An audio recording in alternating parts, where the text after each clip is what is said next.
Welcome, gentlemen, to Aperture Paranormal. Magicians, witches, crystal healing doctors, you're here because you have scary powers and we want in on it. So, who's ready to draw some pentagrams? We had a pretty large bang associated with the caution and warning now. Okay, as we have an apparent serious oxygen leak.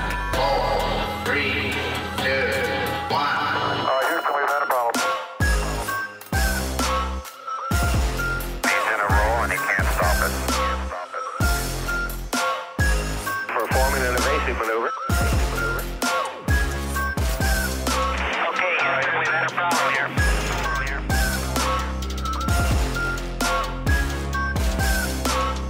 I think we need to do a little more all-weather testing.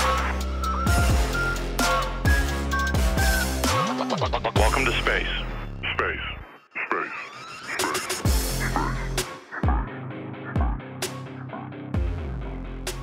Hello, listener, and welcome to Failure to Launch, the space history podcast where we take you through every mistake, failure, and explosion that made modern space exploration possible. We are your hosts, Quinn, Chris, and a faint recollection of Chris. And this is part 2 of our series on Cosmos 954, Raining Radiation on Canada's Arctic. From last we talked about this, what do you guys remember about Cosmos 954? The Soviets launched their silly weapons satellite and did through all of its fail-safes, decided that it wanted to fuck off and is now going to fuck off into somebody's backyard somewhere in North America. Not just one satellite, but just one of many. And this satellite, this hot dog satellite, is very spicy. It has enriched weapons-grade uranium in it, and Fast it's going to reactors eat your be heart out. a very bad time for whoever it lands on. I wonder Yes. who it could possibly land on. So I will Judging by the correct fact you. that I'm sorry, I don't know if we've covered this just yet. But if Go I was ahead. not mistaken, isn't it something like 80 odd pounds or no, 40 kilograms? That's around It's around 100 50 pounds? kilos. Jesus. Yes, Either- it's around 50. Okay, so I'll go back through. I'll kind of correct you there on one thing, Chris, which is that at this point they did not know it was going to come down in North America. Even like right up until the moment, it could still come down pretty much anywhere on Earth, and that's why, at least on paper, most of the American allies had been informed and had maybe some kind of plan for dealing with it. The fact that it winds up in Canada and in the north of Canada is something that only, is up to the roll of the dice up until an hour before it happens. And as for the uranium that it carried around 50 kilos total of 90% enriched uranium. So the actual content of the U-235, which is the useful stuff in uranium, comes out to around 45 kilos. which is psychotic. Oh yeah, like we said, this is weapons grade. So on top of like This the is not radiation just like an concerns, RPG just flying around, zipping around the Earth. This is a full-on fast reactor. and this is one of the reasons why the Americans, specifically this agency that we talked about called NEST, the Nuclear Emergency Safety Team, is why they're so worried about this. Because on top of just radioactive contamination, they are like, this is the era of homemade nuclear bombs. Nest was created because of a nuclear bomb scare in Boston that turned out to be fake. By this time, there had been like kids in university who got in trouble with the FBI because they designed a bomb as like a school project. The only thing that anyone is missing is refined nuclear materials. Everything else to build a bomb is like surprisingly easy. The Americans are worried about like this just dropping into someone's lap. If this thing fell in your front yard, you could build a bomb in your garage. Easy. Yes, handling that much radioactive material without having your DNA just give up the ghost within Listen, the next I'm 2 sure days. that anyone whose intention was to build and use a nuclear bomb with that salvaged uranium fuel probably doesn't care a whole lot about their DNA getting turned into a spaghetti pasta mess. It's more the fact that you have to go, yes, it's falling in the middle of, I don't know where the fuck, so I'm going to have to react to get out there, sit, go, yes, this spicy dirt makes my bones feel funny, stuff that into, I don't know, a jean pocket and walk back to your car while it's turning your leg into soup. I'm not gonna say it was like an incredibly real risk, but it's also the kind of thing that, like, yes, it is the fact that it's like it's not a non-zero chance. And that is enough. That is enough to make people go crazy. Dirty bombs are also a thing. Imagine a guy pulling up to a smoking satellite crash site in his Ford F-150. And just shoveling shit into the bed. He just loads this hunk of satellite with its uranium reactor, like with its reactor and all the uranium fuel just into the bed of his truck, and he just drives off with it. It's tied and strapped down to the hood like a fucking deer. And I'm pretty sure the fucking Geiger counters on the Nest Blackhawks flying over him would just have a thermonuclear shit fit. Look, I never said it was a good idea. Also, Chris, stop predicting my content. God damn it, you're supposed to not know this. Because we're gonna talk about Nest helicopters with Geiger counters, and we're gonna find out they are a lot less competent than you think. First of all, I don't know what you're talking about. The only reason I mentioned this is because of a shitty novel I read back in the early 2010s called, I think it was Ice Fire or Fire Ice. Basically, we're going to collapse the Antarctic shelf into a fucking bay. And thanks for ruining it. And they directly mention Nest, and that is what I immediately thought of. I like that they at least got the upgrade. You know, they went from having like their unmarked white vans and their makeshift Geiger counters to fancy new black helicopters and real Geiger counters.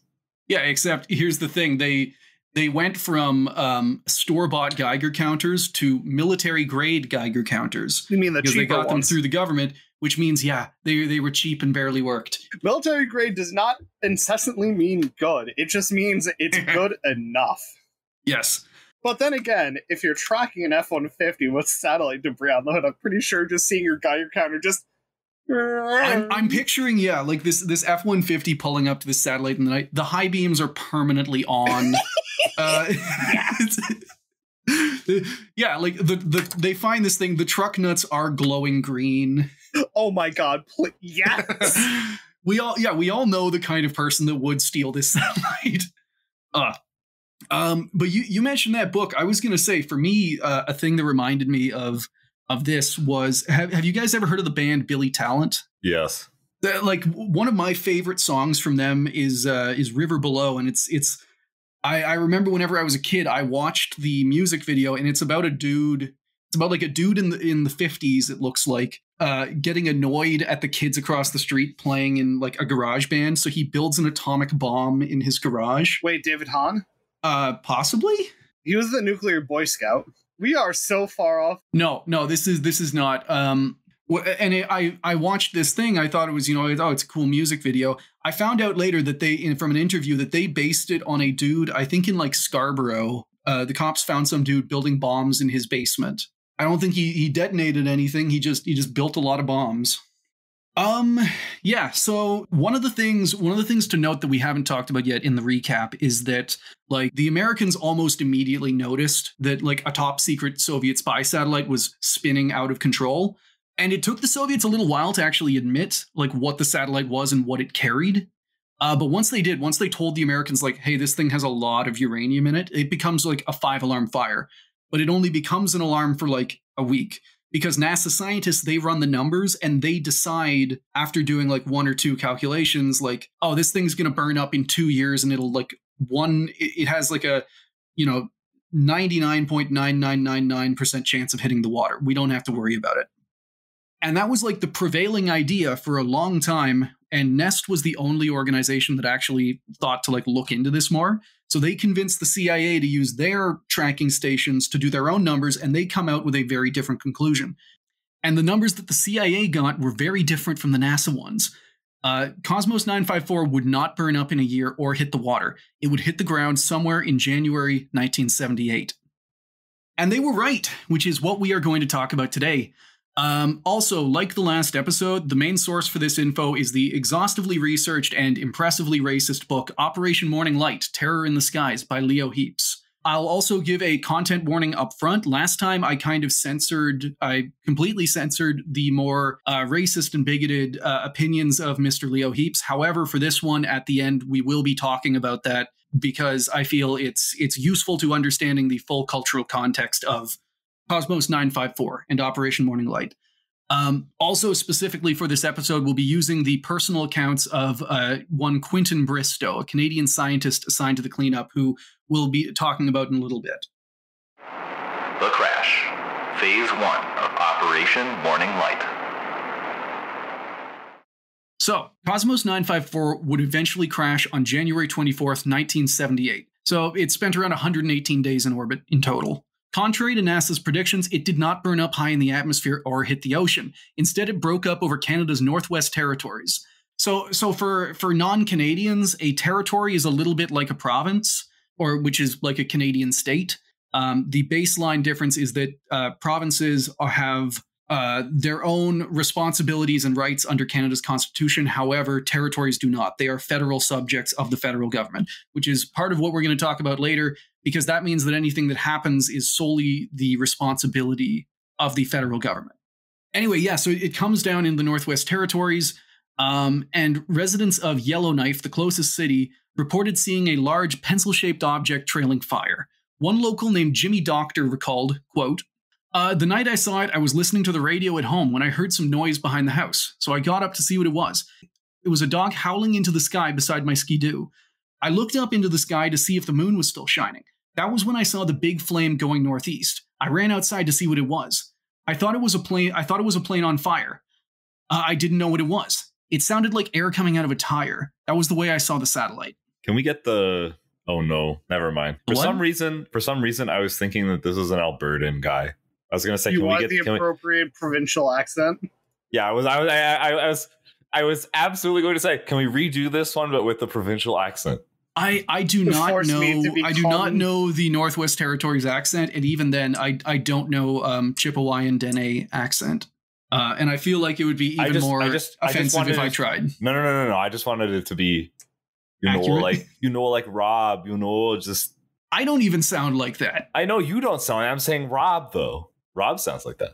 Forget it. Cut this out. Cut this out. We don't need this part. This is good content. We're keeping this. Shout outs to friends. Well, we're going to have, for the next episode, we're all going to have to learn a provincial accent.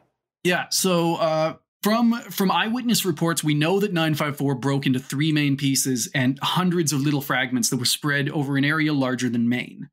While the actual reactor core was obviously the most dangerous part, it was assumed that every part of the satellite would be somewhat radioactive, just from having been near the reactor. Well, yeah, if you crack containment, you're going to have some level of radiation. Not as much, but... It's going to be sprinkled everywhere. A little, little je sais quoi, a little bit. Yeah, if you guys liked having allergies, can you imagine allergies too? Instead of it just irritating your nose, it's destroying your DNA. Have you ever inhaled radioactive dust particles? It's worse than pollen, you know? Have you ever tasted your life getting shorter? Is that the first snowflake of winter? Catch on your tongue. You'll get a wish. No. That doesn't, don't worry, in this story, that doesn't happen to a person. What do you mean that doesn't happen to a person? What does that mean? Don't worry about it. Yeah, so like all of these pieces, no matter what, like they were assumed they would be radioactive. And that meant for a cleanup, every single piece of 954 would have to be recovered. So, I mean, in theory, what's it called? That should just be, yes, most of these pieces are going to be relatively small. So every helicopter has, I don't know, a container of X size that can carry X material, and a couple dipshits that are unfortunate enough to be able to wield tongs. And you see that piece of metal right there? Pick it up, put it in there, and you're done. GG. No, we're gonna get there, but we're talking oil drums full of snow. Oh, and then what happens when that snow starts leaking?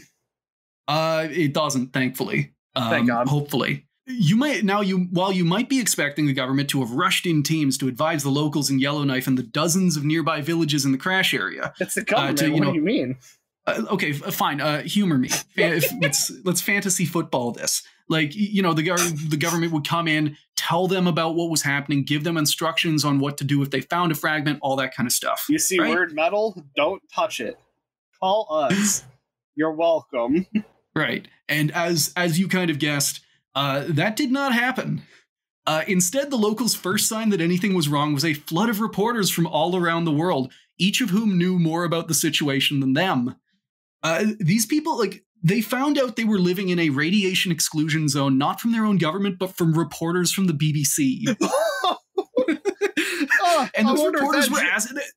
Those reporters came in and they were asking them, like, yeah, so what do you think about that satellite that irradiated this whole area? And every local was just like, it's like, what satellite? Exactly. What's a satellite? I wonder if that engendered any trust in, the central government. So we're actually just about to talk about that, because even once they found out and once the government started talking to them, like, that was not enough to get a lot of these people worried. First off, the only witnesses were 3 people who happened to be watching the sky at 3 a.m. When the reporters showed up, most people were, clueless what they were talking about. Second, because the government never sent any kind of warning or information about the satellite, no one knew enough about it to be worried about it, if that makes sense. You can't be worried about something you don't know about. And third, and probably most important, what you talked about with the government there, they already had a lot to be worried about, and they knew not to trust a single thing the government told them. Gee, are you daring to say that the Canadian central government has been distrustworthy throughout the years? Never. No, this hasn't happened. As someone whose own government has been thoroughly distrustful throughout the years, no, never. I steadfastly stand by every single statement. Especially not towards its northern or indigenous populations. So, see, Yellowknife is on the coast of Great Slave Lake. Then this is like the 10th largest lake in the world. Wait, Great Slave Lake? That is... Yeah, so if you're wondering about the name, it's based, like most things in Canada, including Canada itself, on a British mistranslation of a name for the people who lived there, the Dene. Yeah, so like the Dene lived there. I might be pronouncing that name wrong. And other groups in the area, other native groups in the area, called them the Slavey, and they called that like the Slavey Lake. So whenever the British showed up and did the classic thing where it's like, oh, where are we? Like, they basically said like, oh, you're near Slavey Lake, and the British were like, oh, Slave Lake, because everything equates to something in English, obviously. With like, do you guys know how Canada got its name? No, I don't. Do not. Please enlighten me. Canada, the word Canada is a mistranslation of Canada. And like whenever, basically, I'm forgetting exactly who it was, but a French explorer asked some locals, some natives, like, oh, where am I? And they basically said like, oh, Canada, which basically means our village, our home. And he took that to mean, oh, this entire nation, the second largest nation in the world is Canada. And it stuck. Canada. I actually grew up in a town called Canada. So like that was kind of hammered in. Yeah. So like the town I grew up in is the proper translation or the proper name of the thing that Canada was misnamed for. Shit, my town is just famous for giving people mercury poisoning. But was it the original Canada? Stop predicting things, damn it. Okay. Wait, mercury Shut How up. the fuck? No. You read? You had to have. No. Okay. No, this that is coincidence. No. I'm going to talk through this. I'm going to talk through this. Anyway, because back then people in this town were not just worried about uranium or falling satellites. They were worried about the dangerous amounts of arsenic and mercury being pumped into the lake by nearby mining operations. Hey, mine was for making hats. To give you an idea, fish caught in Great Slave Lake had more than 4 times the acceptable level of mercury in them, and people in towns, like in the villages around Yellowknife, got sick from arsenic poisoning, even if they weren't directly on the lake. Hey, there were places I weren't allowed to go as a kid because I would just get immediate heavy metal poisoning. That is not a joke. Like, if I touched the ground, it would be, okay, we're going to the hospital for some testing. It's like what the boomers always say, like, oh, when I was a kid, you go outside, you play with a stick, and it's like, cool, you go outside, you touch a stick, you get lead poisoning instantly. Like the what's it called? My high school's mascot was the Mad Hatter. That is not. I thought you were going to say just like a vial full, like with like the little skull and crossbones on the front. No, like my high school mascot. Let's go, was Smoggy. Yeah, no, we were the reason, or my town is the reason why the Mad Hatter is a thing for Alice in Alice in Wonderland. Oh no. That is not a good thing. Finding out all kinds of new and exciting chemicals are made into, are needed for hats. Yeah, mostly mercury, that weird metal. Right. So like a lot of people viewed this as a minor crisis compared to the problems that they already had. But that's not everyone. Some locals saw 954 as a real danger because the government had not told them anything and had not offered any help while they were getting sick from mercury and arsenic poisoning. The fact that the government was showing up to tell them how bad this was, like, to a lot of people was like, oh, this must be really bad. Like, if the government is admitting something. Yes, the government had done nothing about their poisoned lake for years. So when they saw scientists show up in literal yellow hazmat suits saying there was nothing to worry about, they decided that things actually had to be pretty bad. There's nothing to worry about, citizens. It's like, why are you winking at me? I don't think there's winking. I think there's just like a fucking sign they hold up that just says winky face. Run. Run. Now, the first official boots on the ground in Yellowknife were a mixed team of NEST personnel from the US and a handful of Canadian scientists. Despite the satellite coming down in Canada and NEST only being able to operate with the permission of the Canadian government, the Canadians were even less prepared than the Americans. While NEST had over 100 scientists, technicians, and engineers, not to mention whole plane loads of equipment ready to fly to the Northwest Territories, Canada was left with whatever nuclear scientists they could scrounge up over a weekend. You guys want to work some overtime, yeah? Yeah. Canada's initial contribution to a nuclear disaster on their own territory is about a dozen dudes. Well, to be only quite some frank, of whom. Let's think about this. How many people do you need to identify the locations, drop a flare, and just say, hey, get some fucking weekenders over here and pick up that shit. They've done their duty to the Lord. So, in order to facilitate the creation of a Canadian nest, how much money do you think that a scammer would have to threaten the government with if they were going to blow up Toronto? Okay, well, I think Toronto is actually bigger than Boston, even at this point, by a pretty big degree. There's also but it's also Canada, so like the currency is a little different. I'm gonna say so. It was 250,000 for Boston, which is about 1 million today. I'm gonna have to say in like back then money, it's probably like a lifetime supply of like roll up the rim cups or something like that. Oh fuck yeah! Or like getting like whoever in Toronto has any prizes on their roll up the rim, leave them at a dead drop at this location if you want to live. Leave them at a dead drop at this location.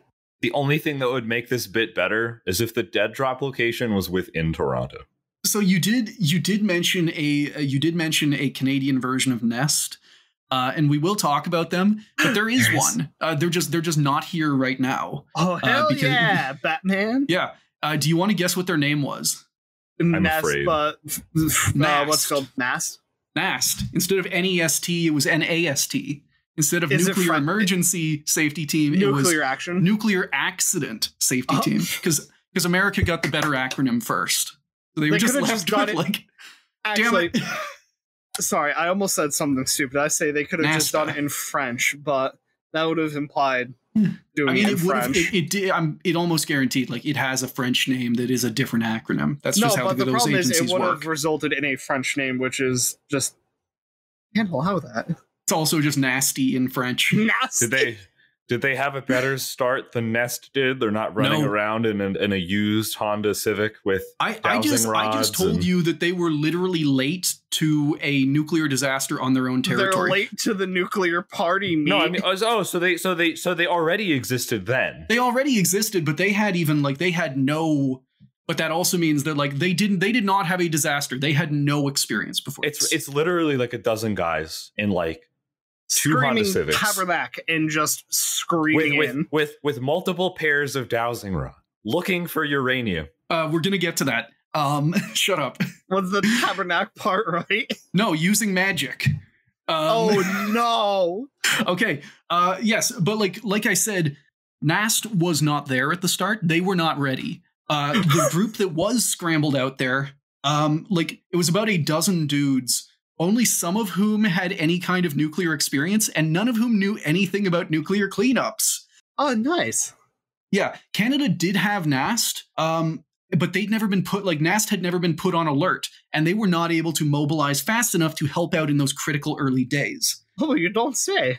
Now, all of this is not to say that NEST and their Canadian allies were completely clueless. While this was NEST's first real test as an organization, a lot of its people had experience with previous nuclear cleanups. Like they were veterans from other organizations that had been rolled into NEST. Like they got absorbed from, hey, you happen to be in side topic. I distinctly remember Canada having at least one nuclear accident with one of their test reactors, just blasting radiation into a river. I do not remember anything like that. But either way, they had professionals from multiple bodies. Yes, some of the experience they got was actually Arctic, because there was, I believe it was Hobo 12. There was a B-52 bomber that crashed in either Greenland or Iceland. We talked about it last episode. Oh, yeah, and it had the bombs, and it froze over, and they had to dig it out. And they had to dig it out. At least in that case, the bombs remained mostly intact, though, which will be, which is critically different than what happens here. So the Canadians, so that's the Americans, but the Canadians, while experienced with cleanups, they knew the area and had handpicked the perfect scientists to help. On top of your garden variety nuclear physicists, they'd also poached a pair of geologists, Keith Richardson and Robert Grasty. So these dudes, they don't know a lot about nuclear stuff specifically, but they're actually mining experts. And they had experience scanning the north for the natural uranium deposits that, like, Western Canada is just chock full of uranium. Oh, shit. Yeah, I think Canada is like this, either the second or the third world, like, largest producer of raw uranium, just as a natural resource. The Canadian military also got involved, handing over most of CFB Edmonton as a staging ground and main base for the cleanup. So, like, to give you an idea, back then, CFB Edmonton, or like Namao as it's known locally, was used to handling 7,500 aircraft a week. During the peak of Operation Morning Light, so not right at the start, but it goes from 7,500 aircraft a week to over 30,000 at a relatively small airbase. And they did not upscale their workforce at all. And to explain that, I'm going to make something really clear right off the bat. Operation Morning Light, I feel, had 3 distinct phases. If you go on Wikipedia, it'll tell you there were only 2. One going from January to April, and the other from April to October. I feel that this is completely inaccurate, and that there was actually a third incredibly important phase. And this is because when Operation Morning Light kicked off, and the main goal was just scanning for stray bits of debris, it was not that serious. Both the US and the Canadian governments expected the cleanup to be done in 48 hours, if there was even anything to clean up. This is because, despite a literal bunch of witnesses like watching the satellite come down and accurately describing both its shape and its size, both governments firmly believed that 954 had safely burned up high in the atmosphere and that there were no fragments to find. As far as they were concerned, Operation Morning Light was a quick PR stunt to show the Canadian public there was nothing to worry about. So, like, that's phase 1. Or distinctly worrying the public in the first place. Yeah, like, when the government says there's nothing to worry about, I mean, I like to think a pretty rational individual. I'm going to splice that clip from Naked Gun in here where there's an explosion behind him. I was about to say. All right, move on. Nothing to see here. Please disperse. Nothing to see here, please. I will tell you right now, Operation Morning Light does pick up, but that's in what I'm going to call phase 2. Basically, whenever people realize, oh, this is a big problem. The thing we're talking about right now, just 100 people from NEST, about a dozen people from Canada, this is phase 1. This is the PR stunt that nobody expects to actually find anything. And then they do. And then, yeah, and they have a hard time of it. So on the morning of January 25th, a day after 954 crashed, a U.S. Air Force spy plane flew a high-altitude track over the Northwest Territories. So it was testing the air for any traces of uranium that 954 would have surely left if it burned up completely. As you can probably guess, they did not find anything. And if there was no radiation in the air, that meant some or all of the reactor core had survived re-entry and was somewhere on the ground below. And here's the crazy thing. This is still not enough to convince people. This is indication 1 that things have gone batshit. Uh-huh. Remember how we talked about in the last episode that the US reaction, their level of seriousness was basically a sine wave. Like it was, oh my God, this is crazy. Oh, NASA says it's not a big deal. Oh my God, the CIA says it's crazy and it's re-entering. It probably burned up. It's fine. We'll send a couple of dudes. It'll be fine. A couple of dudes, eh? So that same morning, a flight of 3 Canadian C-130 transport planes were loaded with massive radiation detectors and took off to find debris, marking the formal start of Operation Morning Light. Like a lot of things in those early days, the aerial scans were a little hectic. They basically just took a map of the area around Great Slave Lake and split it into hundreds of strips about 30 kilometers across. That works, though. Yeah, as we'll talk about, I'll say this repeatedly. These plans are not good, but it's what works. It's the only thing that they have with their. I don't want to sound like, yes, I tacitly approve, but that is the way you will generally search for anything when you are captain or when you have a fleet of planes. You will say, yes, my planes that are excellent in flying in specifically straight lines, I will have them do this. Except, here's the thing. Their radiation detectors do not have a lot of range. So the idea, what they wind up having to do is these transport planes loaded with these radiation detectors would fly down these strips, these lanes at extremely low altitude, hoping to get a hit. Now, like we said, this is a good plan, but it was also held up by a lot of problems, most of them out of Nest's control, some of them directly caused by Nest. Nest causing issues that could never happen. Yeah, and most of these boiled down to the equipment or lack of it. First off, the RCAF, Canada's Air Force, only gave them 3 planes to cover an area, like I said, bigger than Maine. Because of the limited number of planes and the pressure from the government, crews flew 12-hour rotating shifts. The rest of the day was split between analyzing the data they brought back and maybe getting a few hours of sleep if they were lucky.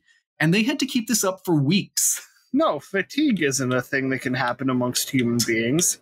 Sleep deprivation, I don't have stats, but I was looking it up before. Sleep deprivation is horrific. Not just to the pilots, the scientists who are having to watch these machines and plow through this data. Imagine doing, two exams every day while sleep drunk. No, being sleep deprived and having to go through that amount of data, that is tacitly known to cause issues. And not just issues of, something bad might happen. These are issues as of everything is going to be compromised. It's a real shame about the brain damage, and the brain damage, and the brain damage. Your injuries are not service-related. Please move on. Not just, the fact that, yes, your scientists are going to be fucking thoroughly cooked after this amount of time. This is, you've missed 30-odd indicators from this one tract. Good luck finding them again. Exactly. Okay, that's also something we're going to talk about. Everything you joke about, that's the problem with stories like this. It's like The Onion. Every story, every joke you could possibly make, reality is funnier and stupider. Oh no, stop trying to be funny. Reality will always beat you. I was going to say, wait a second. I know the US government to a degree. This is not joking. This is we will talk about astronaut sleep deprivation and how bad it got before it shocked people into making it standard. But with these guys, this punishing schedule was also made worse by the fact that Nest, like Napoleon before them, hadn't sent any winter gear for their people, and they were forced to use old Canadian military surplus from as far back as World War II. You're fucking kidding me. Sorry for the profanity. No, and which brings me to another point. This is dead winter in the goddamn Canadian taiga. This is, if any nation should know the perils of fucking deprivation of gear in winter Canada, it should be the populace that lives there. No, the populace are ready. The Canadians are ready. Nest is American. Remember, they didn't send their send their people with winter coats. Winter coats. So, and they had to get Canadian Army surplus. For context, the average temperature in Yellowknife hovered around minus 26 degrees Celsius or minus 15 Fahrenheit, but in the middle of the night could easily drop below minus 40. Oh, that's where we hit Unity. One unlucky scientist had the job of wandering Yellowknife and nearby villages at night with a Geiger counter, trying to secretly scan them without, alarming anyone. He got frostbite almost immediately and wound up needing medical care from the people he was trying to trick.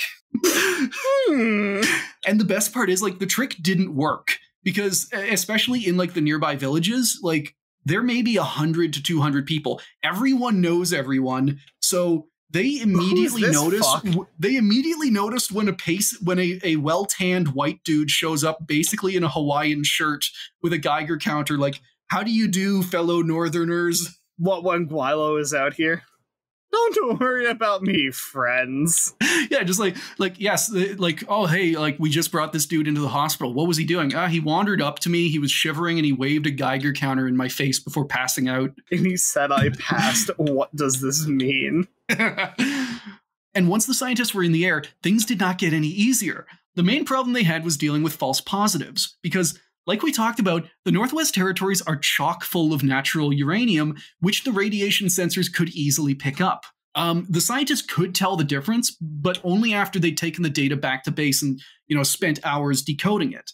And even if they got a hit, analyzed the data, and decided to send a helicopter to take a second look, they had no way of finding it again, because they had just like flown over an area, they'd marked a possible hit, and like they weren't able to drop a flare or anything. Okay, that's a little bit of idiocy, because if you mark the time in flight and you know vaguely where you are flying, you can get close enough to say, yes, we were about here. Search this area. No, I'm going to correct you. No, you cannot. Because they did not know vaguely where they were. Oh, God. They were just flying completely fucking blind, weren't they? Okay, I have a stupid question. They were flying over the lake? Partially. Because it's a big lake. Yeah. Right? It's also this is the winter. It's mostly frozen. Oh, true. That completely invalidates the suggestion that I was thinking of. Thank you. Yeah, so they did not know vaguely where they were. Like nowadays, that's pretty easy. Commercial GPS and similar systems can get it down to a few meters, while the military systems have accuracies in the centimeters. But this was the 70s, and the best they could do was something called the Omega Radio Navigation System that had a circular error radius of 2.2 kilometers. Oh, fuck's sake. So anytime a search team was sent to investigate a possible find, they'd have to spend hours refinding it, and often they didn't and just gave up. Nice!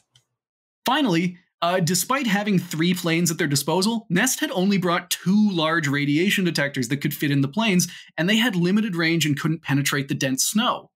So, like, basically, the only way that these things could get a hit from the particles was that if the it's not like you see in the movies. It's not like the radiating waves of radiation.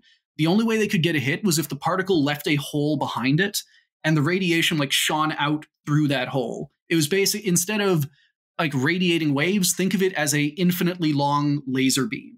And the aircraft got a hit if it happened to fly through that beam. So also that means that the planes would have to do like multiple flights through the same lane, and they would always get hits that they had missed, because like what if they just didn't hit the beam? Because it's a probability, not a certainty, that you're going to hit this exact tract in the air. That is not to say that everything was bad. Remember the guy I mentioned at the start, Quentin Bristow? And he shows up and saves the day. See, while the other Canadians assigned to Operation Morning Light were geologists and nuclear physicists, Bristow got the job because he designed and built a radiation scanner by himself.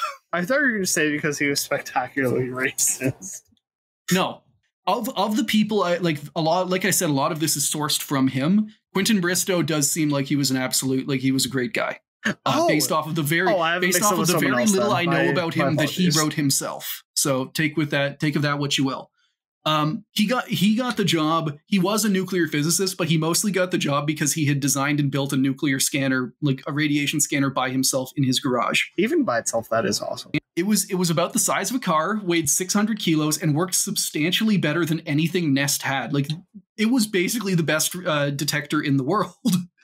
All right, so we're going to take the scanner and we're going to attach it to a Zamboni, and we're going to drive over the lake until we find forth. Yeah. Biggest hockey rink. Oh, it'll be glowing, the lines will be glow in the dark too because of the radiation. Listen, the biggest hockey rink in the world. Listen, I got a glow in the dark watch. It's got that like tritium or whatever in it. I don't see what the problem is. Now you got a glow in the dark province. Awesome. The Northwest Territories just shines green every night. Yeah, so it was massive. Yeah, it worked better than anything they had. Yeah, it was also so big they had to awkwardly lever it into its transport plane, like they were trying to get a couch out of the door of an apartment. What was the transport plane again? Sorry. Like, it was probably like a C-130 or something like that, right? Okay, so to clarify, they flew it in a smaller plane, and that was the one that they had to lever it out the door of. Oh, shit. Getting it into the C-130 was easy because the C-130 just has the huge transport plane. Yeah, but, getting it. Yeah, good luck. But like to get it to the Northwest or to get it to CFB Edmonton, where they were operating, they had to like fly a little plane there, and it was like they could barely fit the thing in. It was basically good luck. Try this out. It also didn't need any decoding like the American systems, and the data could be read in real time because he'd basically just mounted a computer screen on it. The only problem with it, though, was that Bristow was the only man on Earth who knew how to operate the thing, let alone read it. But it was still a big contribution to the search, and to that point, it was Canada's biggest contribution. Are there pictures of the device? There are, and they will be on the YouTube episode. While reporters were swarming to the scene, it became pretty clear that the bulk of this cleanup was supplied by the Americans, and so Bristow's machine became like a source of national pride and a symbol of the Canadian government actually doing their part. Ah, yes, we pointed the Americans forward. From Bristow, quote, "In the interim, the word had gotten around that a super-sensitive Canadian spectrometer had joined the search, the only made-in-Canada high-tech scientific instrument to be part of the operation at that point. Grasty, Holman, and I found ourselves dogged by reporters anxious to know about the Canadian system, as the spectrometer had now been dubbed. In the middle of all this, I was desperately trying to make a coherent set of notes for Grasty and Holman to give them some guidance on how to operate the system and what to look for, as they were scheduled to go on the next sortie." Basically, like, he was the only person who knew how to use it, and the best he could do was like doodling some notes to hopefully let other people use it when he wasn't on the plane. Yes, this shit bad, this shit good, look for this. Yeah, because remember, they had 12-hour flights, and Bristow, as cool as he was, needed to occasionally do things like sleep and eat. Sleep? No, you're doing your part for the nation. You don't get to sleep. What kind of fucking assumption is this? And they needed this thing.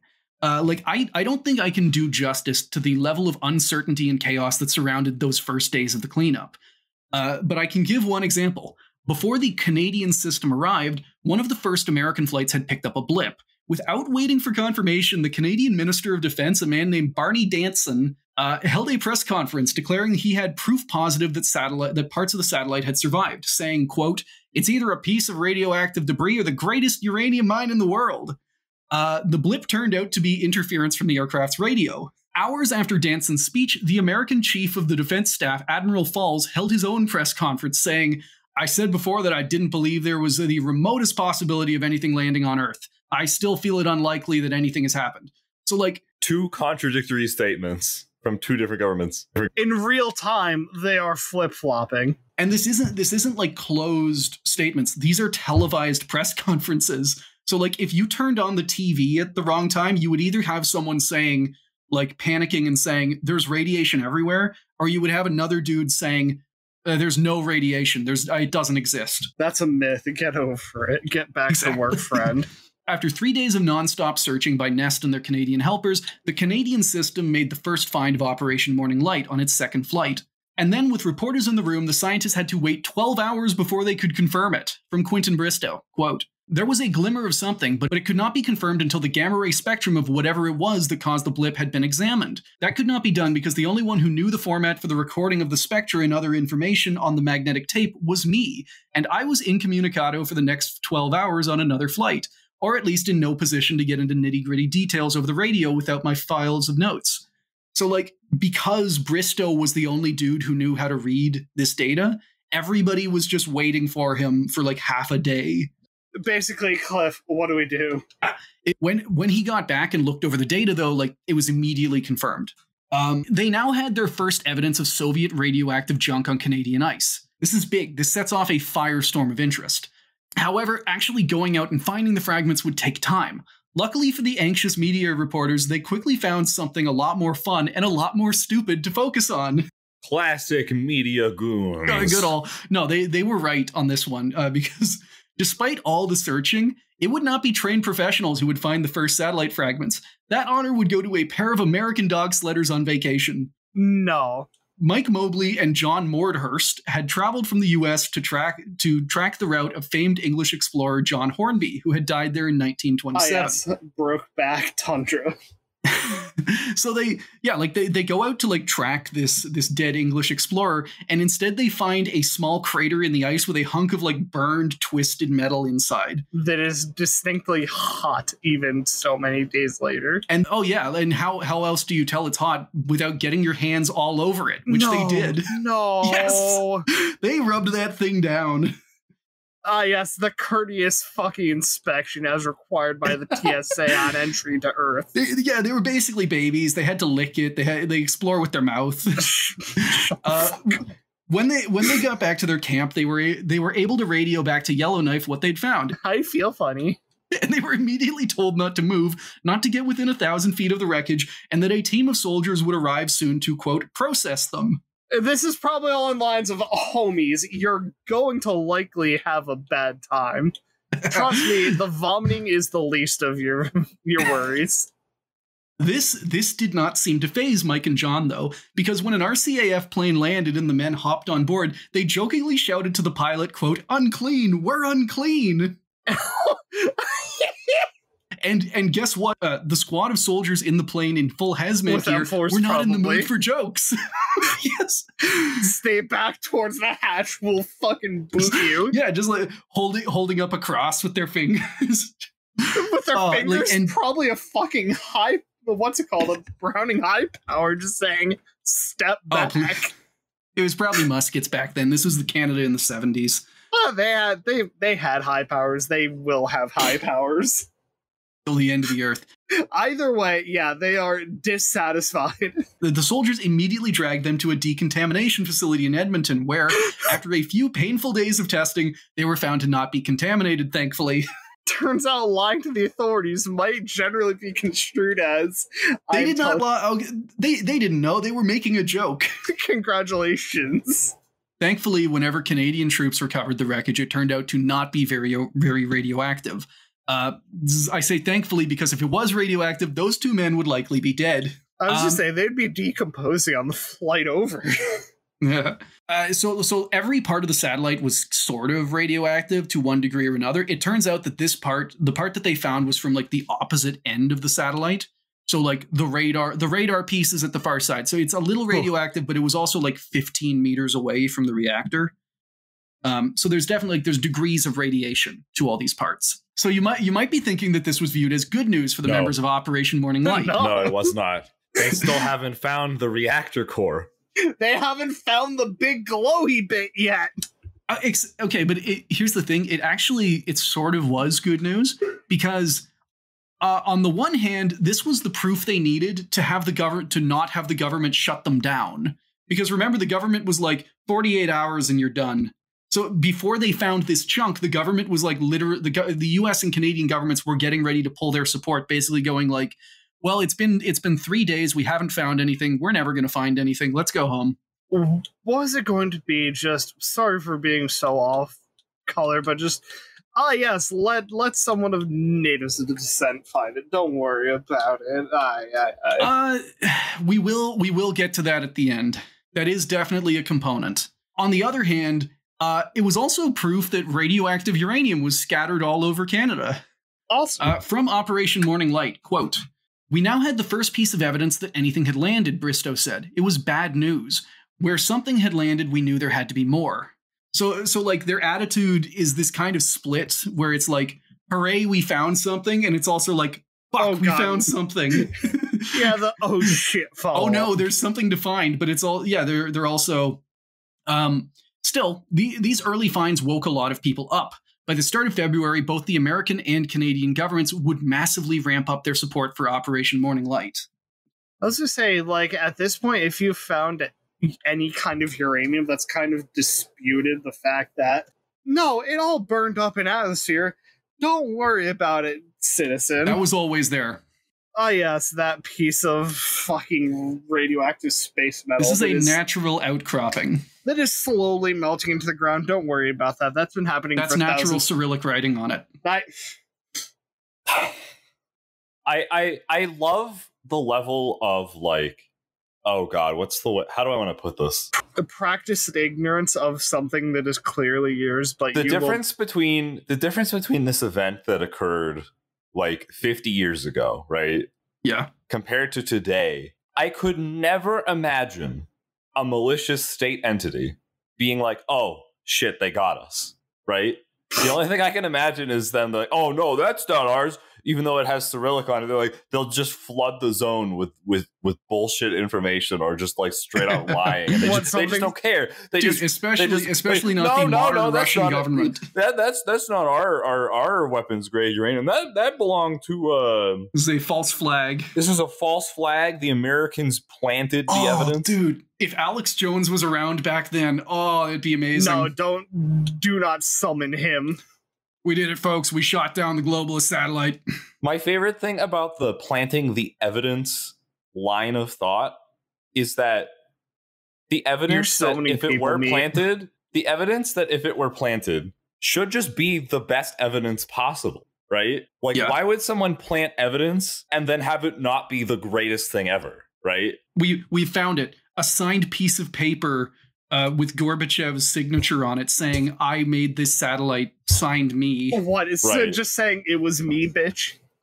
Yeah, so now we're getting into the section on like the actual official cleanup. So like phase 2, what I'm calling phase 2, where now that the governments had actual proof, they basically they weren't eager. They were dragged into it kicking and screaming, but they realized like, oh shit, this isn't going to be a 48-hour thing, is it? We're going to have to actually spend money on this. The Russians have dumped some shit on our fucking front lawn. We have to clean it. The cleanup. Phase 2 of Operation Morning Light. All right, so the first thing to clear up is the organizations involved. Last time we talked about NEST, the American Nuclear Emergency Support Team. I think I called it Safety Team earlier. It's Support Team. Sorry about that. Yeah, so we talked about them and everything they did to prepare for Operation Morning Light. And while they were by far the biggest group involved in the cleanup, they were definitely not the only ones.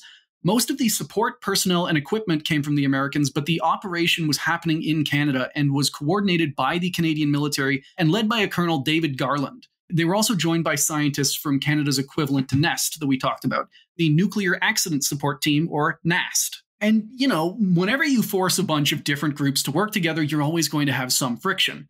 While NEST had experience working together as a team in actual cleanup situations, the Canadians were a weird mix of military officers, nuclear engineers, geologists, and pilots cobbled together into something approaching a cohesive group. Oh, yes, the A-team. Their arguments actually got so bad that Colonel Garland had to devote the entire back wall of the hangar they were stationed in to a massive organizational flowchart showing exactly who was responsible for what and who was in charge of who. You argue with this man. Do not talk to me. Exactly. And when that didn't work, he physically assigned teams to stations on the opposite sides of the hangar just so they wouldn't interact with each other. Well, just so he could see them coming and just... He had a timeout corner for nuclear physicists. Like, he could just say, no, you go back there. Go back to your corner, you heathen. The doctor stole my juice. I don't care. Go back to your corner. I wanted to play with that sensor. He ran over his time and said, I suck. Colonel Garland said it was my time to play with the debris. Great, we now have infantile nuclear scientists cleaning up our raised bit. This happens anywhere with anyone.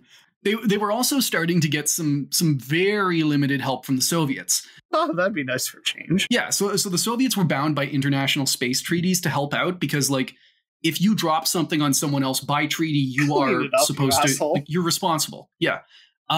But they dragged their feet for fear that helping too much would be a sign of guilt. From Quentin Bristow, quote, "The Soviets were initially extremely coy when contacted via diplomatic channels for technical information about the design of the nuclear reactor. They refused to give any details other than that it had been designed to self-destruct before re-entry in the event of failure. They did not concede that it had come down over Canada, but phrased everything in a sort of hypothetical manner, obviously to avoid any possibility of liability later on. We might have been stupid. Here's how we might have been stupid. The general paraphrase was along the lines of, if some sort of satellite with a nuclear reactor, which may or may not be one of ours, has come down somewhere, which nobody has proven to our satisfaction, then we suggest the following steps be taken, etc., etc., etc. So they're just like, now I'm not saying it's ours, but I am going to send you I found the engineering manual for it. What a coincidence. I will text you this later. I found what may or may not have been one of our satellites. I found the details in my desk.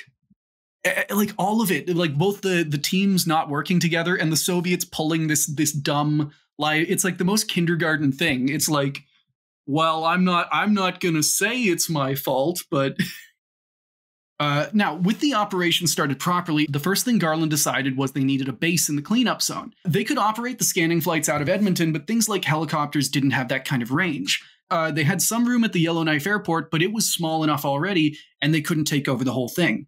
So they elected to set up their own airbase on a frozen lake bed. This offered some advantages. It was right in the middle of the search zone, so helicopters could easily fly out, and it was also far from any villages. And that would keep the locals away from the operation. That's not to say it didn't have downsides. The main one being, it's a frozen lake bed far from anywhere. No bad sides. In order to actually build a base, they'd need to land cargo planes full of supplies. And to land cargo planes full of supplies, they'd need an airstrip. And to make an airstrip, they'd need a load of heavy construction equipment. Normally, they just drive the construction vehicles out there. But again, they're in the Arctic far from any city. The closest they could have potentially is, yes. Can you buy a helicopter? Oh, please. Thank you. Close, but no. Oh, God, it's and worse, isn't it? It's even better. Now, I'm happy to report these problems did not stop them, and the solution they found is as awesome as it is stupid. They threw a bulldozer out of a plane. What? Like, as in, it's going to hit the ground, collect it, dipshits. Slightly, sort of. Because airdropping it the normal way would, like, there's no way they could have guided it in. The bulldozer would have wound up, like, kilometers away from the target. They opted instead for a special kind of airdrop. So, like, if you go on Google and you look up a C-130, you're almost guaranteed to see a picture of this type of airdrop. LAPS, low altitude parachute extraction. Exactly. So the idea of this airdrop is that if you look it up, we'll have it on YouTube right now. The aircraft comes in at incredibly low altitude, like I'm talking a few feet off the ground. And just as it gets over the target zone, they shove the payload out the back with just a few pilot chutes, not even a full canopy. Just enough to slow it down so that it doesn't immediately kill itself. So it hits the ground, it slides a bit. Everyone's happy. And then hopefully that's it. The original idea, like when the U.S. Air Force adopted this, is that it allows you to drop payload like without being exposed to enemy fire. Because the plane just like, it swoops in, it drops the thing, it takes off. And they even wound up like specially designing a tank just to be used in this method, the Sheridan. You know I've driven one of those, right? No, I didn't. Oh, the Sheridan. Wasn't it made out of aluminum? We routinely dented ours with a hammer. So the answer is yes. It was more sledgehammer, but either way, still. Listen, it also had the wonderful property of if it got shot with an RPG or any kind of heat warhead, that it would just poison the crew terminally. If this sounds insane to you, that's because it mostly was. LAPS was pioneered in the US, and they have since abandoned it completely, mostly because of all of the crashes. Because you need an experienced crew. This maneuver is also incredibly difficult to pull off, even for a trained pilot. And the Canadian pilots who were ordered to do this were not trained in the LAPS maneuver. Basically, you drop the ass of your plane, drag that shit, and say... It's like you do 90% of a landing and then don't. But this also, they're not doing this on even ground. This is the Arctic. Yeah. Combine that with just how unkind the Arctic is to aircraft in general, and there was a very real risk of a crash. Even if they didn't crash, they could trash the bulldozer. LAPS is meant to be done at low speed, but remember, this is low speed for a transport plane. The stall speed of a C-130 is 200 kilometers an hour. with all of these problems, you might be amazed that it almost all went horribly wrong. I say almost because while the bulldozer did leave the aircraft cleanly, it was also landing on ice and immediately started sliding at more than twice highway speeds. That's why you have the drogue chutes. Yeah, well, the drogue chutes are tiny. The drogue chutes are like hold your arms out. That's like about the size of drogue chutes. Hold your arms out and breathe really aggressively in this direction. Yeah, so it eventually came to a safe stop without breaking through the lake, but they still needed someone to drive it. So right after the bulldozer landed, a Canadian soldier was parachuted in with a tent and a few days of supplies. He was ordered to clear an entire landing strip by himself so that the C-130s could land, bring in supplies, and maybe fly him home. Yeah, your ability to go home hinges entirely upon the success of this mission. Yes. Drive in straight lines or you're not seeing the light of day again. And yeah, as you can imagine, this proved to be very good motivation. He got the job done in just a couple of days, and planes started flooding in, quickly setting up what the members of Operation Morning Light called Fort Garland.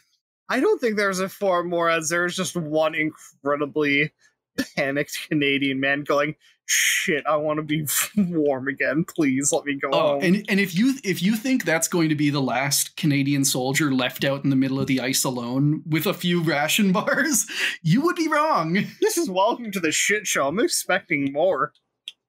So we've talked about aircraft scanning for radioactive debris. We've got the forward operating base set up on a frozen lake. So now I figure let's go over how they actually went out and recovered all of these fragments.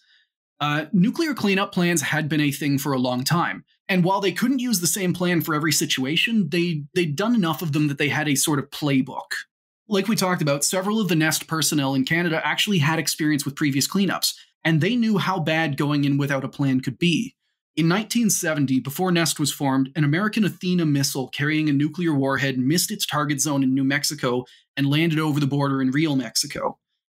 Cleanup crews eventually found the warhead, but not before a Mexican farmer picked up a piece of radioactive metal and brought it home. It killed him and his entire family. So Nest and Canadian scientists were eager to not have a repeat. That's why once a piece of debris was found, the main priority was to protect it from the locals, to prevent anyone from going near it, even like shooting animals if they got too close. Yeah, not a lot of funny in that one. Yeah, that one just stinks. Listen. Yeah. Horrific things cause horrific consequences. Nuclear debris, it does have that potential. Because, like, at the end of the day, I know we've been making light of it, but it has to be said. This is a horrific thing that's happened. Yes. It is amazing, given how incompetent the government was, it is amazing that things did not go way worse. Yes. In essence, we were lucky. We were incredibly lucky. But yeah, again, we'll talk about that at the end. So for now, because of the mismatched expertise levels of the Canadian and American teams, they wound up using a sort of hybrid between Nest's nuclear cleanup plans and Arctic search and rescue plans. And they basically thought this was the best way to adapt Nest and their experience to the realities of working in the Arctic in the dead of winter. While the strategies they used varied constantly and had to be updated as Operation Morning Light went on, I'm going to take a bit of time to talk about the basics of how they worked. And this is just kind of like, these rules stayed the whole time. First, detection. These worked a lot like the early flights. The crash zone was split into long strips that planes would fly down at low altitude, gradually scanning the entire area. This wasn't an especially reliable method because the only way to get a hit from the radiation was to pass directly over a piece. So planes wound up flying down these lanes hundreds of times. Also, because the detectors worked better the closer they were to radiation, the planes had to fly as low as possible, often 100 meters or less above the ice for hours on end. It was also incredibly dangerous because a lot of these planes had not been properly winterized, and when they weren't flying, they did not get to sit in a nice hangar for maintenance. They were flying off an ice runway on a frozen lake. Now, the RCAF knew the risks, and they had a solution. From Operation Morning Light, quote, "On each plane, in addition to the pilots and flight engineers, the scientists and the technicians, there was a single Canadian Forces corporal. This man was an expert at survival in the Arctic cold. As long as the flight went smoothly, he had no specific responsibilities. But if the plane went down, his job was to keep everyone alive. Though low in rank, in an emergency, the corporal would outrank everyone." So, basically their solution was just like, yeah, like if you crash and if you survive the crash, this guy can build you an igloo. This guy has built some snow forts in his day. This was, I don't care if you have a doctorate, this man is your god for the time being. Sir, I actually know all about ice formation. And he could probably drill you in the neck with that high power he has on him. I don't care. Frozen instantly. It deploys the Canadian winter against you. Nothing personal, kid. So it wasn't a perfect method, but it was basically the best they had. Nest occasionally also had U-2s fly over the Northwest Territories, but all this did was just confirm that there was still no uranium in the atmosphere, and all of it had landed. Still, Canadian C-130 pilots managed to get a lot of hits. When they did find a radioactive source, the first step was to call in a helicopter to do a more thorough search of the area with a smaller detector. The reason they did this was to avoid false positives. So they basically had a broad spectrum of find it. Oh, it's roughly here. And then just keep narrowing. And then they'd go and do spot checks. Okay. And the reason they did this wasn't just to find the old sources, but also like we talked about, the Northwest Territories are filled with uranium. And while it's not very radioactive, it still showed up on the scanners. Of the 3 scanners they had, only Bristow's homemade monstrosity was accurate enough to tell the difference between natural and artificial, in the moment. Is that how we know it from now on? Just Bristow's shit show? Well, earlier on, it was called the, quote, Canadian detector or the Canadian system. I love it. God bless it. I'm just going to call it my favorite doohickey. I just want to think of it as the Bristograph or something like that, you know? He should have gotten to name it. Yeah. The Bristow 3000. Every one-off machine needs a good name, you know? Yeah. So for the other 2 scanners, they'd have to, the only way they could tell a false from a real one was to, have these helicopters go out and scan. And by having the helicopters do a visual search and use a small scanner, they would normally be able to separate satellite parts from natural uranium. Now, here's where it gets fun. If they did find satellite parts or bits of nuclear material, the next step was to have an armed soldier parachute down to the debris with a tent and a few days of rations. Basically, they're to tell everyone that is of origin to kindly fuck off. Yes, and this did not matter if they were near a village. They did this no matter what, because their job would be to protect the site and keep any locals away. They'd mark the area with caution tape, set up their camp at a safe distance, and if they saw any helicopters go by, they'd fire off a signal flare to guide the helicopter in. Now, depending on the recovery crews or if the crash site covered a large area, these soldiers could be out there for weeks on end. Would they at least drop them supplementary rations? I think they just gave them a lot to start with. They just gave you a few weeks, and if you were lucky, you only had to eat 2 days worth. Because they wound up the search phase was a lot faster than the cleanup phase. So basically, a lot of these soldiers were waiting for the limited number of cleanup crews. Now, they preferred to pick soldiers from the Canadian Rangers. If you don't know, the Canadian Rangers are not like the U.S. Army Rangers. They're a part of the Canadian Army Reserves, and their job is to patrol the North and do search and rescue, mostly. Because, what's it called? Correct me if I'm wrong here, but isn't there a Danish or Norwegian equivalent, serious patrol, and they were the same kind of thing of, you're going to go out here in the middle of the fucking wild? I'm not certain if the Danish had that. It would make sense, especially considering Greenland, and it's very similar climate between the two. But either way, they were now cold weather trained and to a T. Exactly, these guys, regardless, Army reservists, whatever, these guys are experts at surviving and operating in the Arctic. But there also weren't a lot of those guys, and the Army quickly had to start scraping the barrel. At the large debris field just outside the village of Snowdrift, the protection squad was a Mountie from Toronto and 2 soldiers from Montreal. How did that turn out? So I mean, it worked. They did their job, and they at least had each other for company. But these dudes volunteer to help with the cleanup and serve their country and whatever, and they get posted to a frozen desert and just left for weeks. So guys, how you doing out here in the fucking wild? I haven't seen my wife in years. Exactly. When the recovery crews arrived, they'd grab the debris and take it to a nuclear lab to analyze. And if the particles were too small to pick up, or if they couldn't find actual individual pieces, they just brought along lead-lined oil drums, and they would just shovel all of the snow in the area into these drums until their Geiger counters stopped beeping. Geiger counter happy, we done. Continue. Exactly. And they would have to clear like entire hills of snow until the Geiger counter stopped. As you can imagine, lead-lined oil drums packed full of snow are really heavy, so to clean an area would often take several helicopter trips over the course of weeks. The soldiers on lookout would, of course, have to stay the entire time. Were they just melting snow for drinking water? Oh God, I hope not. Yeah, I hope not. I'm pretty sure they would. No, I mean they were parked far away, or like they weren't. Also, I'm their pretty tents sure were they not would in be, the area, but like I'm pretty sure they would be maybe. issued with something vaguely resembling a counter, just so that, hey, please, this is Canada in the 70s. hey, I'm trying to have some faith. If there's one group that like the government does not care about as much as the people in this area, it's the soldiers. Shit me, why'd you? Oh, but this is also like. Because like I understand like packing rations of food, but like those are presumably MREs. You need water for those, don't you? Yeah. So like so I imagine they'd be like boiling the snow, and yeah, like jokes aside, they were parked. They were ordered to set up their tent far from, or like decently far from the actual area they were guarding. They would also sometimes be dropped with like ski-doos, so they would go out on patrols of the area. Wait, they drop them down with a fucking sled? Yeah. Oh, they go on yeah. sled patrols. Now, like we said before, this wasn't exactly a perfect strategy, but it was the one they had on hand. Basically, the people at Operation Morning Light were trying, every scientific method they could think of. But they didn't stop there. Some enterprising government workers in my home city of Ottawa decided that if science had failed to find the debris, maybe magic could.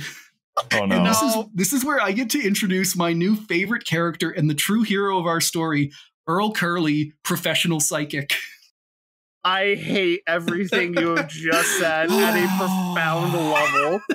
And he's going to go to the lake, and he's going to sense that the vibes are wrong. He doesn't go there. No, you cannot say that he does this from Ottawa. You cannot say that he is vibe operated.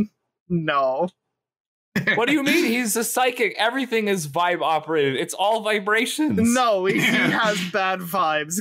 Get rid of him. It's all about those universal harmonics, Chris. What are you talking about? I will not hear any accusations of bad faith against Earl G. Curley, professional psychic. No, he's using his... Because, as we'll talk about... Don't use his title. He's going to wield his title and beat you with it, Chris. All of him believe that he believed this, if that makes sense. I do not believe he was grifting. Yeah, he was just stupid. Yes, he's sweet, stupid, and innocent with brain powers. From Operation Morning Light, quote, Earl Curley had recognized strange powers in himself at the age of 3 when a vision of his dead father appeared to him. Now, he made no fuss about his psychic abilities. It was all quite matter of fact. Yeah. For several years, he had been employed by a number of industrial firms and individuals to make forecasts about their business activities, and he had uncanny success. On January 10th, 1977, Curley predicted in the occult Inner Life magazine that a Soviet satellite would come down in the north. This was a year before it happened. Now, Earl was a psychic, but he was also a patriot. And when he heard about the crash, he decided to use his freaky brain powers to help find the satellite wreckage. No. And make some money. That's where I draw the line. No freaky brain powers. He'd also had a convenient vision the night before 954 crashed. He saw it coming down the next day, saw it breaking into 3 pieces, and he knew exactly where the intact nuclear core had landed. Oh. On January 28th, less than a week after 954 crashed, when no one, not even the government, had a clear plan or any answers, Earl G. Curley approached the Canadian military with a 10-page report of his visions and the locations where cleanup crews should focus their search. He even gave exact coordinates for 2 locations where he said they'd find nuclear fallout. What, you just busted it out on a page and say, right here? So like the way this story is explained in Operation Morning Light is that he had a buddy who was a U.S. military attaché in Ottawa, like at the embassy, and he used his buddy to get a meeting with a Canadian general and like brought in his report. And the Canadian general basically looked at it and was like, my God, we need this man. Wait, No! the Canadians have been hoodwinked. And they took this semi-seriously. And hey, like he'd been accurate about his other stuff, so maybe he was right about this. So the coordinates he gave, the latitudes proved to be wrong, but the longitudes were actually correct. Now, to me, this just sounds like he was half right, aka he was wrong. Yeah, he scored a 50% on a test. There you go. That's still a fail. The whole area, like every part of this area that they're searching has some radiation in it. Like you could point at a dot on a map and chances are you'd be somewhat right. No, wait a second. We have to go to a callback from a previous episode. Is this like Khrushchev, like the government just reaching for a win? They hear the faintest prospect of a W and just say, yeah, no, we're going in. So this guy, like this general he's talking to, is not actually involved with Operation Morning Light. Like this is not a higher up in the operation. Oh. This is just an unrelated dude. Just a dude being a guy? No, like this general, he just reaches out to the military. He doesn't initially get like connected to Operation Morning Light. That comes later. He picks up the phone and he's just like, Garland, I've got a man for you. I'm shipping him out to you. He'll be there in the next day. So yeah, like if you know maps, his predictions, like it sounds like he's just wrong and it's not that impressive. And the men Curley was pitching to didn't know maps. They were just office workers at a foreign liaison branch in Ottawa. So they were, of course, totally convinced by this incredible display of clairvoyance and decided to hire Mr. Curley as an advisor for Operation Morning Light. For the entire 8 months of the cleanup, scientists and soldiers working in the Arctic, living in shacks, and dealing with minus 40-degree weather would occasionally get a report from a psychic, giving them advice on where to look and what stars would lead them to 954. Look slightly to the left, and you will see the star that leads you to glory.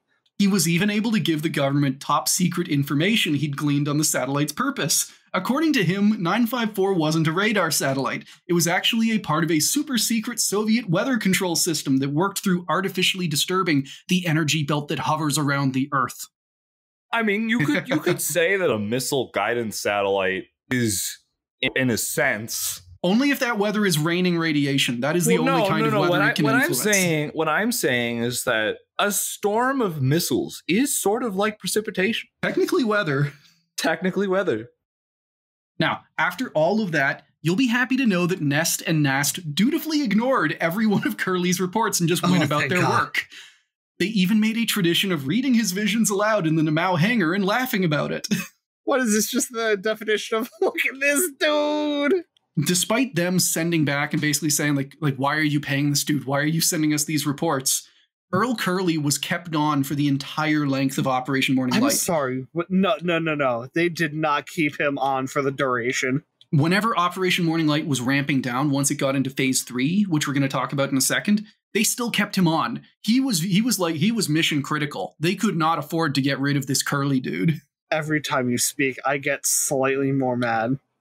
Listen, like remember, these guys believed he had psychic brain powers. Would you fire someone who could turn you inside out with their brain? No, I put a bullet in their head and bury them in a shallow ditch. If you believed exactly into the I don't know what kind of dark site Ottawa has. It's probably just like, hey, welcome to the Diefen bunker, and then closes the door behind you. No. What do you mean dark site in Ottawa? They're in the Northwest Territories. Curley is not there, remember? Curley is sitting comfortably in Ottawa. He's remote viewing. No, how is he? He's gotta be there. He has to vibe with the surroundings. You can't apply rules to his psychic brain powers, and thus ends the contributions of Earl G. Curley, corporate clairvoyant. And as far as I know, he went back to his day job after Operation Morning Light, which is he should have been left. Companies paying him to like, what do the spirits say our quarterly earnings will be? What does the spirit of our last CFO say? Like the Ouija board just spells out, you're fired. Just the most profane of insults. And better you yet, hired it's this moron. Nest and the Canadian teams kept up their frenetic search pace from the start of February to around the end of March 1978. Then things slowed down really quickly. Around the start of April, the weather started to turn milder, and almost all search operations were stopped. The official narrative was that this was the start of Operation Morning Light's second phase, where they would focus on cleaning up only the inhabited areas and protecting the locals. Now, you might think this is a good idea. Morning Light hadn't had much luck combing the ice. But the change of strategy wasn't decided on by Garland or any of the scientists. This was effectively the US and Canadian governments pulling the plug. The US and Canadian governments were already getting bored and wanted to pull the plug. Remember, the whole cleanup was only supposed to last a few days. The politicians signed on for an easy PR win, not months of hard and expensive searching. Not an actual win. They had not found a lot by this point. I need to make that very clear. At the start of Phase 2, the entire American team and all of their equipment was sent home. Of more than 100 scientists working in Edmonton, only one American advisor would stay around. Yikes. Ain't that some shit? The entire Canadian military also pulled their support, leaving Operation Morning Light without any planes. A few weeks later, they also took their helicopters back. The cleanup started with hundreds of people, effectively infinite funding and all the equipment they could want. The last 7 months of Operation Morning Light would be staffed by less than 10 people from the Canadian Geological Survey. On top of that, the end of winter didn't make anything easier. From Operation Morning Light, quote, "Instead of the cold to contend with, there would be sweltering heat, the plagues of mosquitoes and black flies, the quagmires of muskeg, and the paddling of canoes and portaging around the torrential rapids." As we'll talk about in a bit, members of NAST, the Canadian equivalent of NEST, they went on record and they estimated that by the time it ended, Operation Morning Light had done only 5% of the job it was supposed to do. So they never found the reactor. No. It's still out there. We're going to, okay, well, it broke into pieces, most likely. Or enough of it stayed intact. We don't know. Wrap up. Cosmos 954 and Operation Morning Light. In the end, Operation Morning Light would come to a triumphal close on October 15th, 1978, 10 months after it started. The American and Canadian governments would paint it for decades as two allies cooperating to prevent a nuclear disaster and showcase the dozen or so large fragments they'd managed to carve from the ice. The message was clear. Everything is safe, there's nothing to worry about. Even the Soviets agreed and talked about design improvements to the Rorsats that would prevent another 954. So the reason I wanted to talk about Cosmos 954 is because it's the only space story I've found so far where every party involved is to blame and where there were failures at basically every stage of this story. The Soviets built an unreliable satellite, loaded it with weapons-grade nuclear fuel, and launched it into a dangerously low orbit. When the satellite failed, they did everything they could to cover it up and barely supported the cleanup at all. The American and Canadian governments didn't take the problem seriously until it was smacking them right in the face, and even then they did the bare minimum they could to protect the public. They did this without knowing where 954 would fall. From the Times, quote, "American space scientists admitted that if the satellite had failed one pass later in its decaying orbit, it would have plunged toward Earth on top of New York City at the height of morning rush hour. The total cleanup cost would be $6 million, which is a little under $20 million today. While this might sound like a lot, consider that we're talking about a nuclear disaster. In 1981, Canada billed the Soviets for the full cost of the cleanup, claiming, quote, compensation for damage the result of the intrusion into Canadian airspace of a Soviet space object, the Cosmos 954 satellite, and the deposit on Canadian territory of hazardous radioactive debris from the satellite. In the end, the Soviets would wind up paying only $3 million of the requested $6 million. While Operation Morning Light technically lasted 10 months, most of the effort and resources were devoted to the first 3 months before lack of political will drained people, equipment, and money away. For the other 7 months, a skeleton crew worked through the summer, making no new finds. A member of Canada's NAST was quoted saying they completed only 5% of the planned cleanup. In the end, Operation Morning Light recovered less than 0.1% of 954's nuclear fuel, the rest of which either burned up, is still on the ground, or is at the bottom of Great Slave Lake, mixing with the arsenic and mercury that already pollute it. Finally, 954 wasn't even the last Rorsat to fail and deorbit with its fuel. Even after all the improvements the Soviets made, Cosmos 1402 re-entered the atmosphere in 1982, crashing intact somewhere in the South Atlantic. We do not know where. Even when the failsafes worked, Rorsats still polluted space with clouds of liquid reactor coolant. Not only do satellites have to track and maneuver around these clouds to avoid getting turned into Swiss cheese, the radiation from these clouds today routinely mess with sensors in space and on the ground. Like radio telescopes have times when they cannot operate. Because of a Cosmos satellite. Exactly. Because of, well, not all Cosmos satellites, because of the Rorschach specifically. Oh, Rorschach. Okay. What satellite was the one that drilled into the ocean? I kind of want to look into that now. 1402. So Cosmos 1402. Okay. I believe it was one of the later series Rorsats. And it had improvements after Cosmos 954 that were supposed to prevent that kind of disaster happening again. Pretty much any of these problems would be enough to earn Cosmos 954 a place on the list of big space failures. But I think a good way to cap this off is to end with probably the biggest failure of the story: the Canadian government's dismissive handling of the First Nations people and villages in the cleanup area. Like I mentioned at the start, content warning for this section, I'm going to be quoting a lot from Leo Heaps' book, Operation Morning Light. Up to this point, I've kept any of his more bigoted and dismissive opinions out of the quotes, but I feel it's important because, by and large, his opinions matched those of the Canadian government and most of the people running the cleanup. So today, I'm probably going to mispronounce this, but Lutsalke is a small village of around 300 people on the far east side of Great Slave Lake. The vast majority of the population are Chippewayan First Nations. Back in the 70s, the village was called Snowdrift. While Yellowknife, with its hotels and airports, got all the reporters and important information, warning the people of Snowdrift was considered a waste of resources. Or, as Leo Heaps put it, quote, "The inhabitants are the product of half a century or more of slow debilitation, indifference, and lassitude, which have made them what they are today. A simple, naive people, superstitious, fearing change, frightened by events they do not understand. They take their handouts resentfully, knowing their way of life is corrupt at the core." Man, this guy sucks. Yeah.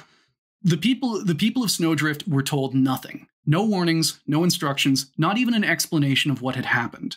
And if that weren't bad enough, Operation Morning Light identified the biggest radioactive hotspot in the search just outside Snowdrift. The locals' first exposure to any of this was in early February, when an RCMP officer snowmobiled in and set up a tent less than a kilometer from town.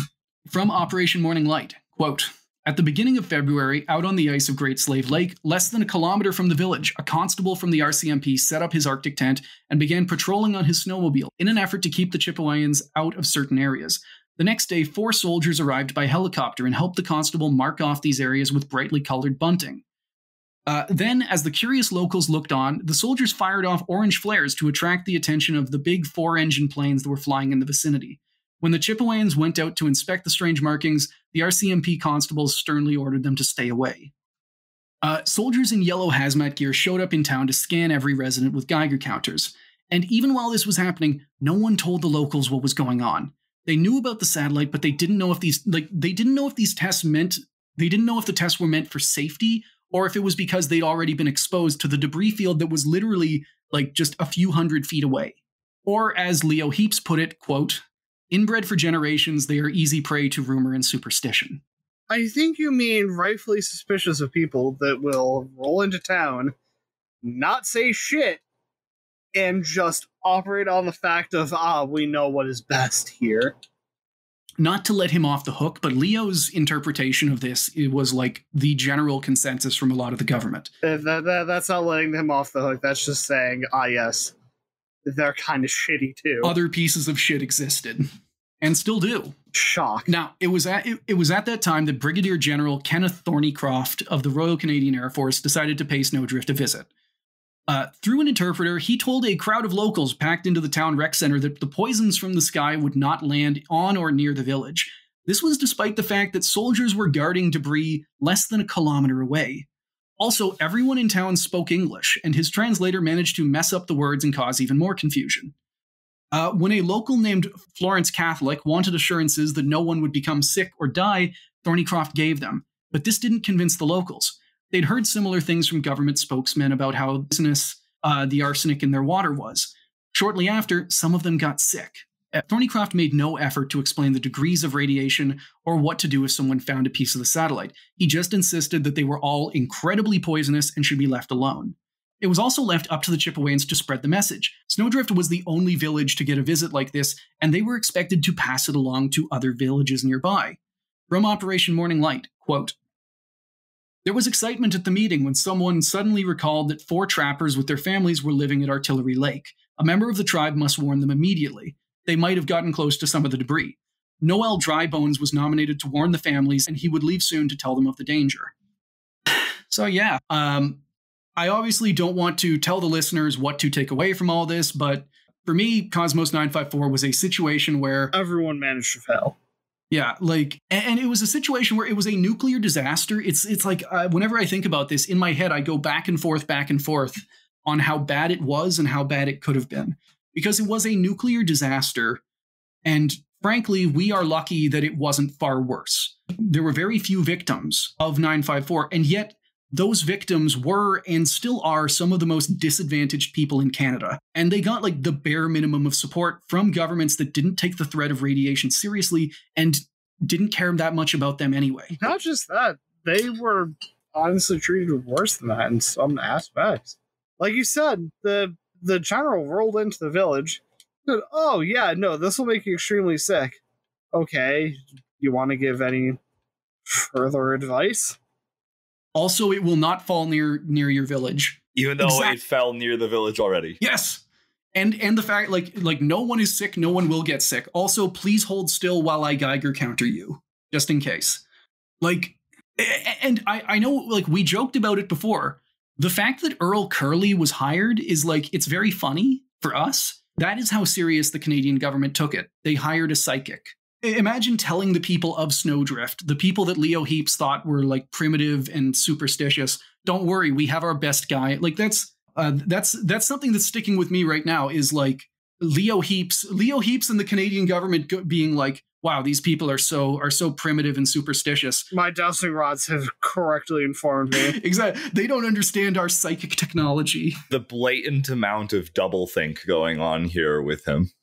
And what few warnings the government did try to give were treated with skepticism because of all of the times the government had lied to the locals, like about the arsenic in the water and the mercury in their food.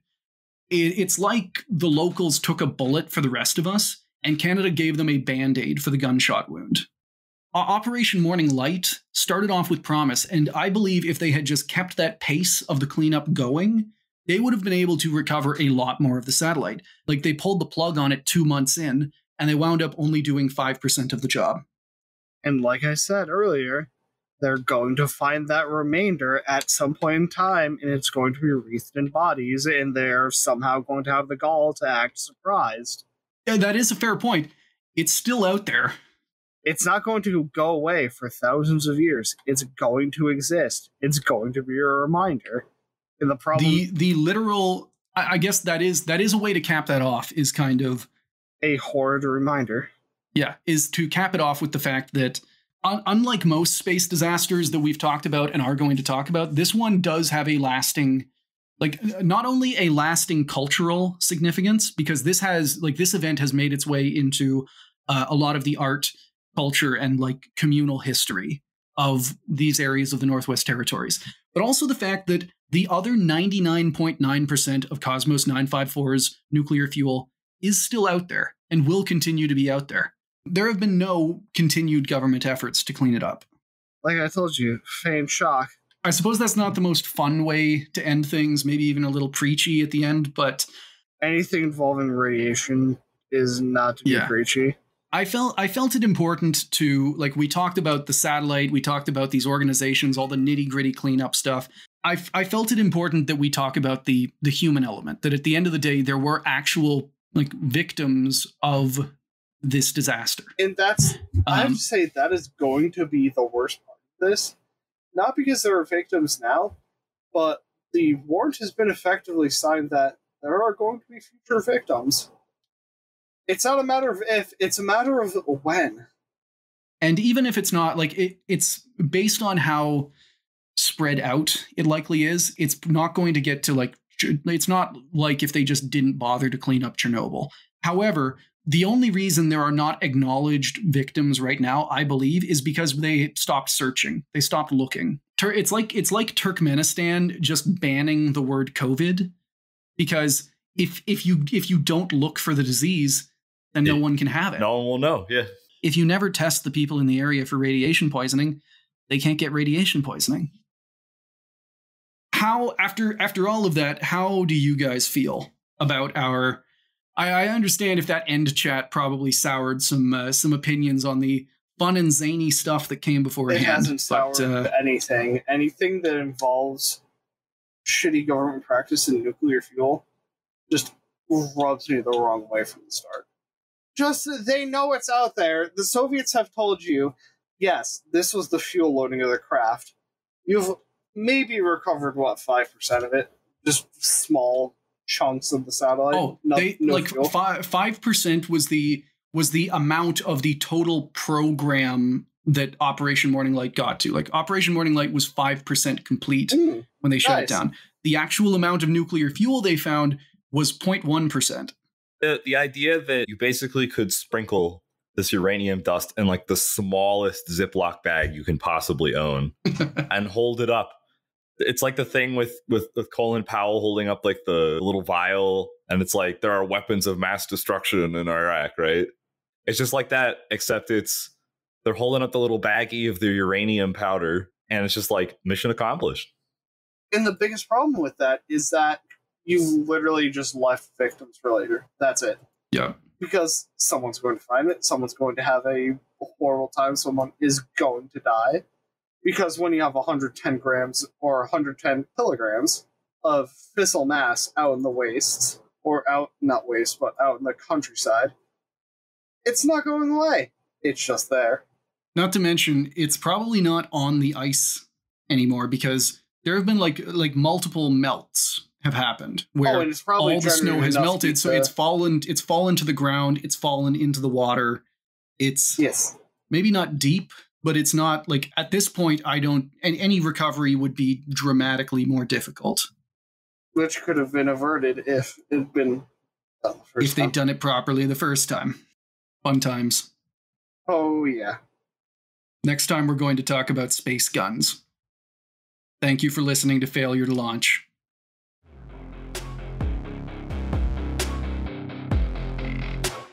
Thank you for listening to Failure to Launch. If you enjoyed the show, please leave us a review or tell a friend. Everything helps. If you want to follow us, contact us, or suggest a topic, you can email us at launchfailurepodcast@gmail.com. We're also on Twitter at launch_failure. Failure to Launch is hosted on Anchor, and we post on Apple Podcasts, Stitcher, Spotify, and Google Podcasts. We also post our episodes with visual aids on YouTube at Failure to Launch. All music was provided by DJ Danarchy.